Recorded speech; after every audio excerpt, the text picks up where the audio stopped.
So, Godzilla vs. Kong. Here is a short review of this movie. Non spoiler. Oh, maybe it might be spoiler. I might just blow the whole thing. You never know. So, watch at your own risk. Godzilla vs. Kong. I have not watched the rest of these movies of this series. So, in this series, there was Skull Island, there was Godzilla, King of the Monsters, and then this one. And both of those actually add up to become this movie. And if you didn't watch those movies, you wouldn't get the plot. Now, I have to admit, maybe I did watch Skull Island. I watched the end of it, but it was not that memorable. I did not watch Godzilla King of Monsters.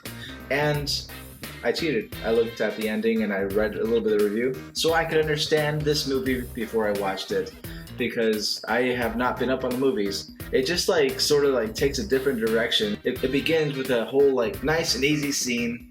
King Kong in his home environment, living a dandy life to 1950s music.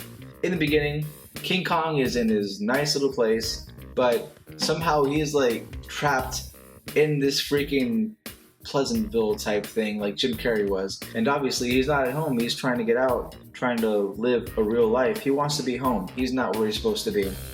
And that obviously doesn't connect to anything from before in the other movie on Skull Island. The Skull Island was actually based in the 70s during the Vietnam War, and that's where that timeline ends. And it skips all the way over to this movie, I guess 40, 50 years later. He's trapped in this dome to be protected from Godzilla, which later in the movie you'll see that in so many ways there's a punch here, punch there, but Godzilla is the stronger monster of them all. King Kong is awesome. He's got his axes and stuff, but he does not seem to be able to overpower Godzilla. So throughout the movie, the whole plot is, okay, we're pitting these two amazing monsters, Godzilla, King Kong. Godzilla, King Kong, they're fighting against each other. The whole time, they're supposed to be pitted against each other, but you're getting clues throughout the movie that, Godzilla might be a good guy as well. And you would feel that as well if you watched the Godzilla movie, Godzilla King of Monsters. So you have the Godzilla King of Monsters and you have King Kong Skull Island. And through both of those movies, you're building Team Godzilla, Team King Kong. And you take both of those groups and you bring them into this new movie that combines both of them. And you have this group that's on King Kong's side, you have this group that's on Godzilla's side, and actually, they're in the same freaking movie. The actors are in the same freaking movie from both of those. Which side are you on? Godzilla or King Kong? And also, you cannot help but to feel that King Kong, you just have to look at him, you have to know his past relationships, you have to know that King Kong saved the damsel in distress all the way back in 40, 50, or 60s in the old movies.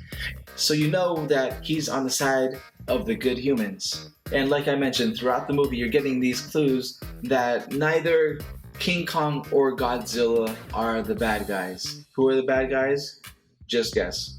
So watching this whole movie, you sort of get the feeling that this is a conspiracy theorist wet dream. This, right from the beginning, exploits the things that conspiracy theorists talk about and complain about most. Oh, vegan people, people that want to take care of the earth.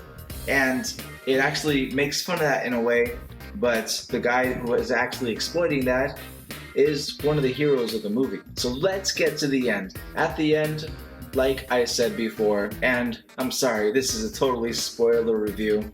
Who's the bad guy? It's not Godzilla. It's not King Kong. It's greed. Unlike other movies I've watched in the past few years, this movie's done right. It's got all the elements. It introduces you to the characters, it puts things together, and although some parts sort of seem ludicrous, like King Kong stuck in a cage and being transported, and a little girl coming out of nowhere having supernatural powers, who cares?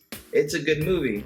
It's got all the pieces to make you feel for one or two or three of the characters. It makes you think about who in the world is the good guy, because you come from two different worlds and they're both good guys in the other one, but now you're pitting them against each other. Sort of like the new series of Karate Kid movies that just came out last year or 2 years ago. Who's the good guy? Who's the bad guy? And the thing is, I don't mind that because, in my opinion, the world these days needs to have a little bit more free thinking and thought, even in a movie. Make people wonder what in the world's going on for themselves. Who is the good guy? Who is the bad guy? What's going on? And what's going to happen? I think this is a good movie, and I liked it. Even though I didn't watch the other movies, I still enjoyed it. I didn't have a feeling for these characters from the other movies in the past, but I still liked it and I still felt for them. So in my opinion, that's a good movie. Thanks for watching this review / it seemed like it was a spoiler type video. Peace, and please subscribe.